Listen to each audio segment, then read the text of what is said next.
So far init.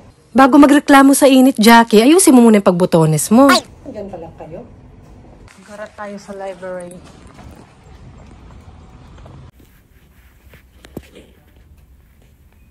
Samahan nyo si Jackie papuntang library. Ayan, ang tahimik sa library, diba? Siyempre, library nga, Jackie, diba? Kasi inaantok ako pag sa library ako nagbabasa ng libro. Hindi katulad pag sa cafe or sa labas, may naririnig akong ingay, ganon. Pero at least dito, may upuan, may aircon, libre.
Sinong nag-ingay doon? Pinalabas tayo. Pag umulan. Uulan eh. Sinong nag-ingay doon? Pinalabas ako. Ay, hindi. Anong oras na rin eh? Tsaka uulan ng mga 2. Kailangan ko umuwi. Anong oras na ba? Lapit na. Meron akong book na nagustuhan doon. Meron naman akong dala na book, dalawa. Kasi may nagustuhan ako yun yung binasa ko na enjoy ko. Ay, mag-onsen tayo. Onsen? Feeling? Oo nga. Totoo. Hindi joke. Hindi joke. Park muna natin yung bike. Dito lang. Ala. Sure ka, Jackie. Ay. Sure ka, Jackie. Sure ako. Ayan, libre yan. Yan na lang. Oh, diba? Free yan. May towel. May towel ba akong dala? Ang tanong. Tingnan muna natin.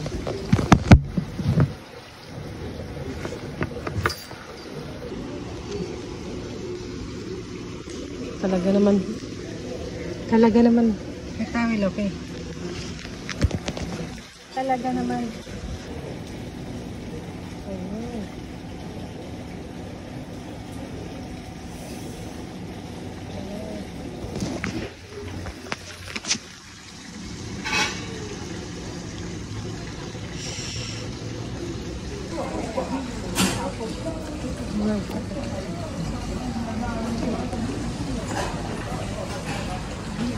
Gusto ko picturean sarili ko. So, baka malaglag yung cellphone ko. Lagay ko sana kung tatapat. Alas 2 na. Sabi siguro, ang init-init, ano pa si Jackie, nagbabay.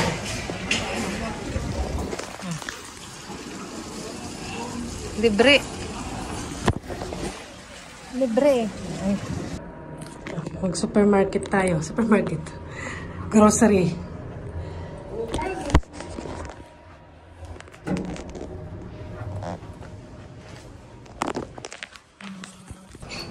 Ang mga binili ni Jackie, tinapay. Inuubos ni ating tinapay doon. Let's go. Si ate. Ayun.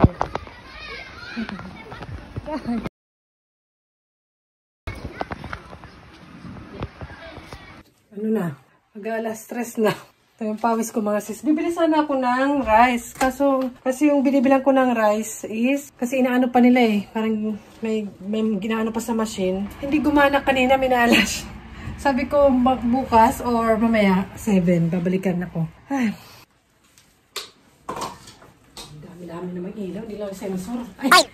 Nagreklamo ka, te. Yung pawis ko, be. Pero okay lang, masarap sa pakiramdam. Tapos ano-ano pa ako ng paa doon. Yung pawis ko dito, di ko lang kukita. Nag-ano-ano pa ako ng paa, nagbabad pa ako. Pero masarap sa pakiramdam. Mahilig ako mag-onsen eh. Dito lang sa Japan.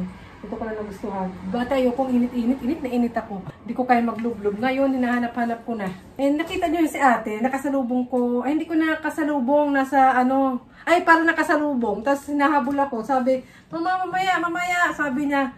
Tapos, parang nakita niya kasi namili ako ng grocery tinapay. Siya kasi nakakaubos ito. Kasi si ate, nakain na lang gumawa ng sarili niyang breakfast. Pero yung cinnamon bread, ano lang, kalagyan niya cinnamon powder. Kasi gusto yung ganun lang yung lasa. Kaya dinalawa ko na. Tapos gusto nang kunin, bit-bitin. Sabi ko, mamaya na pag-uwi sa bahay. Pagkarating, andun pa rin, umano siya. Gumura sa kanyang kambal. Kambal. Sa kabila ko nito. Pinaggalandakan pa niya to doon. Kita ng 50% off, malalaman ng mundo. Bunson dito na yun.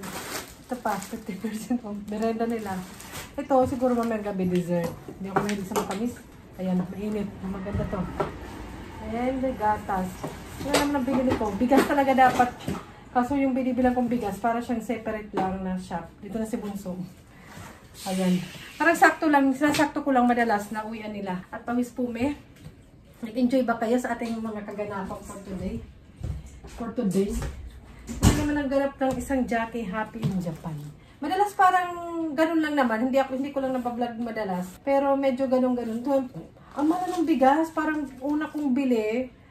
Kasi 3,600 na eh. So 1,000 yun na yung inano niya, minahal. Ito binalik sa akin. Pero balikan ko before mag-7. Sana pala binigay ko yung number ko para pwedeng tawagan. Or ako yung tatawagan ko kay Papa. Okay na, parang hindi na ba ako pumunta doon. Kasi malapit lang naman yan, walking distance lang. And, samahan niya naman niyo ako. Minsan, kung nilagay ko lang to, hindi, may wallet naman, hindi nilagay sa wallet. Talagang binagsak ko lang. Gusto na daw ako bumili ng bigas, mag-diet daw. Hindi pwede walang bigas, lalo na itong mga to. Ako kaya ko hindi kumain ng kanin. Sanay na rin ako eh. Pero yung dalawang to, pag ang ulam, masarap syempre kanin. Kanin is life. Mga wala na Filipino food, Filipino ulam. Pero pag ito kasi sila Papa, ang ano nila lalo na dinner is nagpo-full meal yan sila. Yung pinunas sa pa. Nagpo-full meal yan sila lalo na sa gabi. Na rice, yung parang Japanese na simple dinner lang, mga balance parang ganun. Para sa akin, balance na yun. Basta may gulay, may soup, parang ganun Japanese na ano. Basta may lagi naman akong try. Si Bunso nagkakape na to minsan eh. Pero hindi naman yung matapang na kape. Yung may gatas-gatas. Good? Medyo malamig pa rin kasi lagay ko siya dito sa ilab. Yan. Okay, it's yours. It's yours na. Lagay ko na yung yellow. Yung mga nagpag-bumibili ito ng cake eh. Dito. Talong. Nabili ko lang to sa akin. So, Jackie, nag-lunch ka na ba? Pero before ako umalis, kasi wala akong picture eh. Pero wala akong vlog. Before ako umalis, kumain naman ako ginawa ko na pasta kagabi. Pero konti lang. Parang anong oras na rin kasi ako umalis dun eh. Parang, mga 11. Kaya parang brunch na rin yun. Tsaka nagkape ako. Medyo, hindi na ako gutom. Tama lang. Ayoko rin na nabuko. Kaya ang bigat-bigat ng bag ni Jackie, madalas. Ang daming bitbit. Hindi ko na nabaro. Dapat pala lagi ko nadala yung library card ko. Wait lang. No, dapat pala lagi ko nang dinadala para pag may nagustuhan ako na ano ba nasa? Ay, ito. Pero ang pagkakaalam ko, pwede na mag-borrow ng book kahit walang library card. Basta meron kang my number card dito sa Japan. Yung mga residente dito may number. Hindi ko alam kung kumuha yung iba. Kami kumuha kami na ito sa kami. Pati si Papa, kahit Japanese siya, kumuha siya. Kasi kahit anak ko runner, o dito na nakatira. So, ang gagawin ko, dadalhin ko na lang dito. Alam ko, pwede ko itong gamitin kahit sa ibang lugar ata. Kasi yung papa minsan nagpapabalo siya ng book. Ganito gamit niya. Iniisip ko noon, yung aking residence card yung pakita ko na lang. Tapos naisip ko hindi pala pwede, yung my number card pala yung pwede. So yun, dadaling ko na yung lagi, sana hindi ko mawala. So, pagod na mi, sumika pa no. Ako yung ilalagay ko na ite. Lagyan na natin. Iba itong bag mo, talaga nilang pinatong mo dyan. Sa mesa. Dami dito nakaano. And, ano na naman. Maglalaba sana ako kasi sabi ko, kanina, pagka-uwi ko na lang maglalaba para yung mga, kasi Friday today, para yung mga gamit nila na inuwi o baka may inuwi na from school. Tapos yung pinagpawisan ko para malaba nila. Inuwi ba ito? Yung mga mochi-mochi, di ba hindi naman? Hindi naman kasi ito nakarip, pinabinili ko. Diyan na nga lang, kasi mainit eh. Ito ba? Ito. Masarap to eh. Saka mura lang. Ito, yung presyo nito parang 50 pesos, ganun. Pero kasi sale siya, naging 25 pesos something na lang. Ayun. Hindi ko lang alam yung palitan ng yen dahil ang Japan is hindi na gaano ano. Pero kaya naman dito sa Japan, basta hindi ka lang magasto. Kaya ang life. Basta masipag ka sa trabaho, ganun. Hindi naman talaga si Jackie, may katrabaho talaga. Kaya nga ako masyadong magastos. So ayun, bye-bye na. Ay, sarang kayo na bahay.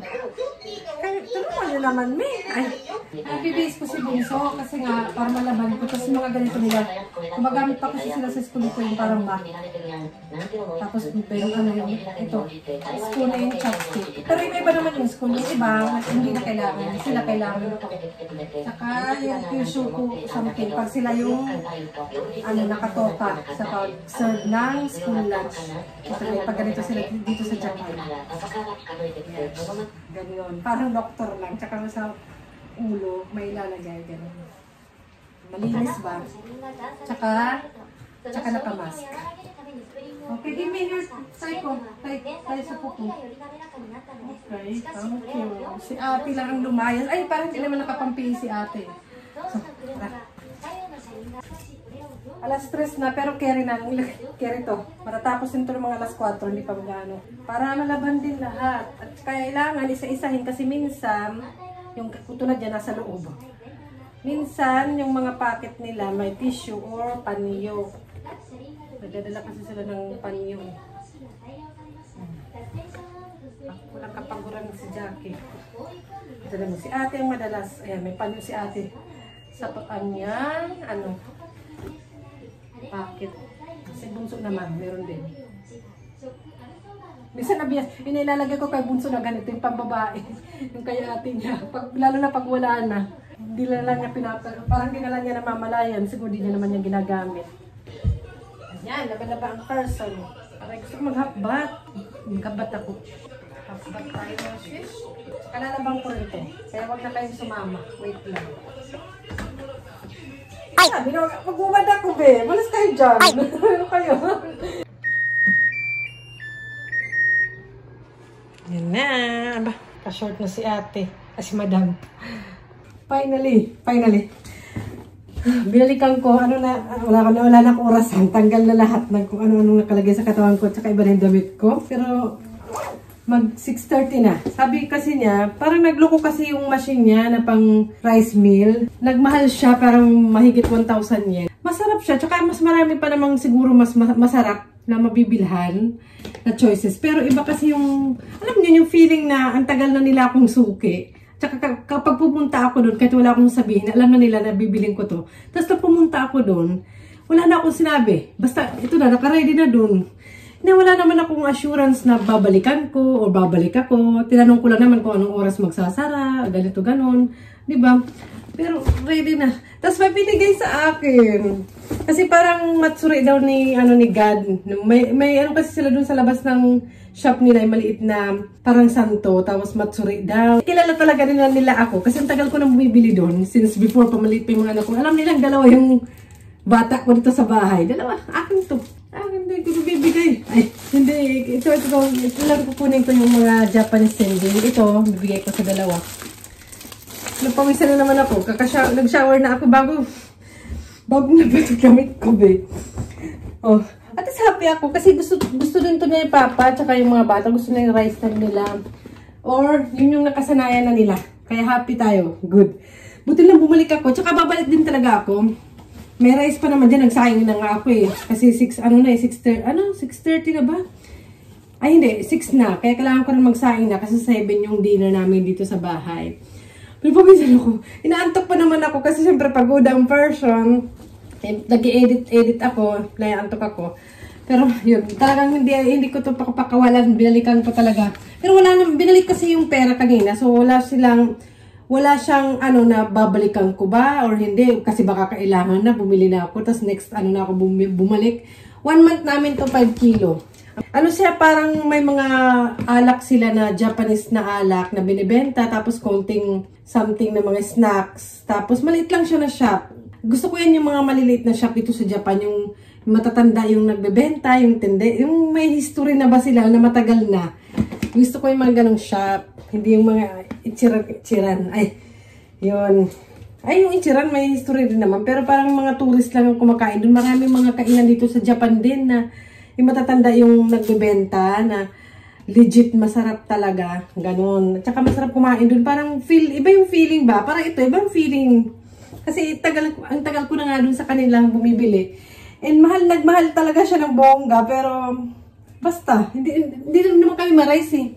Pag may pasok yung mga bata, pag summer vacation, syempre natural, mabilis. Kasi makain sila ng rice, lalo na kung masarap ang ulam. Marice din ng mga Japanese ha. Yung mga portion nga lang sila, isang bowl, ganun. Pero mahilig din sa rice ang mga Japanese. Yung binan ko, hindi mabubuhay ng walang rice. Talagang gusto niya may rice. Lalo na Japanese rice, ang sarap. Yan. So ayun, ito talaga legit to Japanese siya, yan. Kaya gusto ko to. So ayun. Siningit ko lang to, nagbaybay na ako kanina eh. Kailangan ko na mag-prepare ng dinner. So, bye-bye na. Pawis na naman ng person. Yan. Pawis na naman me. Kailangan effort pag gusto mo isang bagay. Effort natin dapat makuha to. Magluto na akong dinner. Bye! Basahin nyo nga. Ala, pinutusan pa kayo. Basta yan yung binigay. O, diba? Ito magugustuhan to nila ate. Huwag kayo maingay dyan. Baka marinig. Baka marinig ganun sila eh. Dinner muna. Dinner muna sila. Sabi mo na. Tago agad, Jackie. Ay!